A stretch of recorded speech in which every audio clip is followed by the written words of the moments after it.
Hello and welcome to today's YouTube video.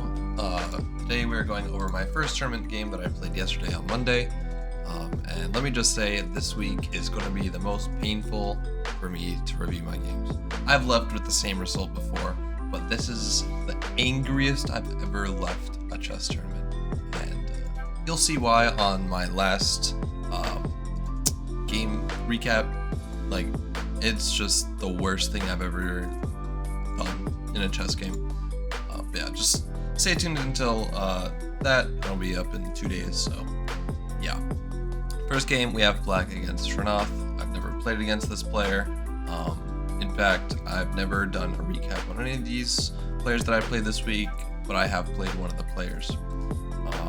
Yeah, E4, and I start off with an accelerated dragon, and we get the exchange variation. So, I mean, this is fine. I mean, it's not exactly the most, complicated line. I can just take back and develop.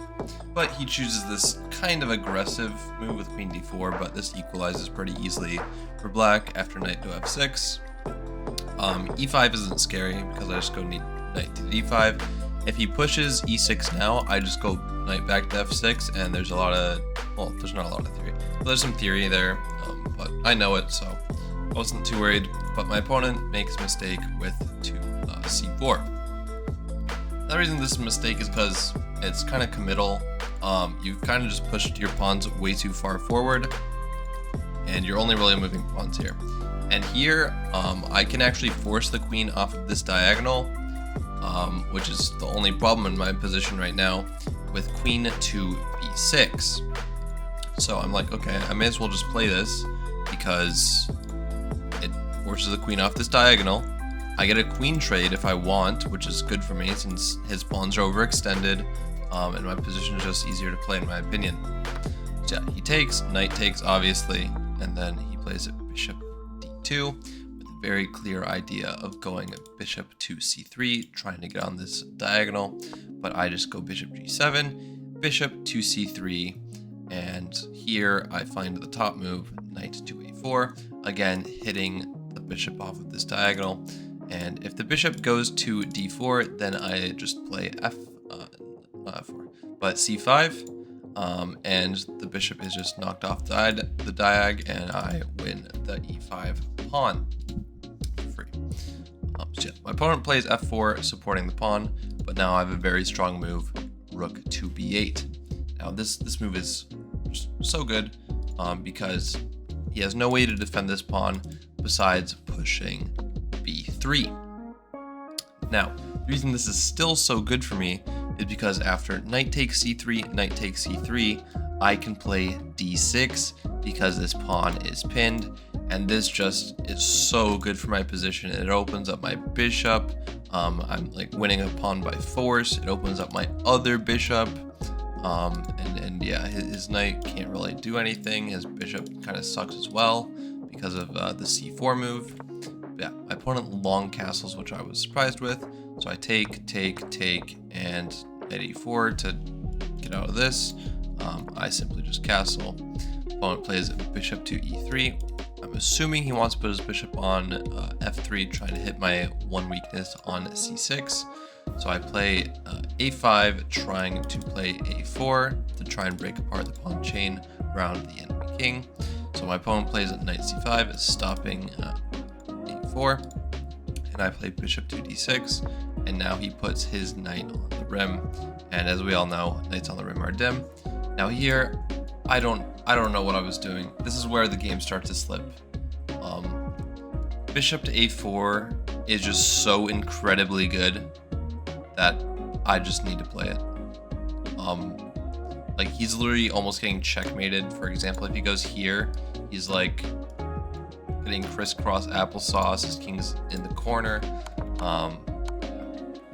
I play bishop f4, and this is where the game starts to slip because my opponent plays king to b2, and I'm just like, why didn't I see that move? Like, I just didn't even see that move at all.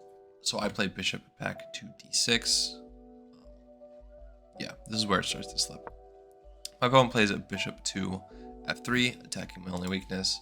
I play bishop to b7. My opponent has c5 here, which I saw, but I didn't think it was that scary. I would just go bishop back to c7, protecting the b6 square from the knight. So yeah, my opponent plays rook to e1, and now I play c5. Obviously, he should have traded on e7 because now I just take and ruin his pawn structure even further. Yeah, I'm just completely winning here. I should win this game with ease. I have such a big advantage. Yeah, I play a rook f to e8, getting thirsty for the h2 pawn. The reason I can't take it now is because he would simply take on e7, and that gets his rook too active. I don't like it. Opponent plays h3, protecting the pawn, and I play rook p. My opponent finds this amazing move, king to a3, and essentially there's like no way I can protect his pawn. If I go bishop c7, he has rook takes, and if I take with the rook, which I should just take with the bishop there, I play passively for a second and play e6. Yeah, I've made such bad work of this endgame, it's insane. Yeah, this is a painful game for sure. King to a4, and he just went the pawn. I play a terrible move here. Like, I had played this move banking on the idea that he's going to take. If he takes, it's literally like mates. So I would play a rook to b7, setting up a mating net, but he has rook takes d6, so it doesn't even work. Yeah. So that didn't happen. Opponent plays knight e4, winning on the spot for white, and he plays rook e2, and I blunder with. I'm just lost in this endgame because he's winning 2 pawns. He has 3-on-0 in the end, and I went on to lose this game, of course. I don't know how I screwed this up. Completely winning out of the opening, and I just wasn't able to convert such a big advantage. I'm playing stupid moves. With this bishop maneuver here, it's just so stupid, and like it doesn't do anything. I should be developing my bishop, trying to get my rooks into the game, playing like e6. So like after bishop f4, like play e6 or h5 or something to gain space and open up my position for my bishop pair. Like I should so easily win this game. It's insane. But yeah, it was a very depressing loss. Of course he's higher rated than me, but I should still win that game objectively. Yeah, white had an accuracy of 83.7, which I think the computer's actually wrong on these accuracies. But whatever. I had an accuracy of 78.0, and estimated ratings. He had an estimated rating of 2150, and I had an estimated rating of 2000. Not bad overall, given my computer, but again, I think it was wrong, and the accuracies should actually be lower. Yeah, that is for today's YouTube video. Don't forget to leave a comment down below, like and subscribe, and as always, I will see you in tomorrow's video.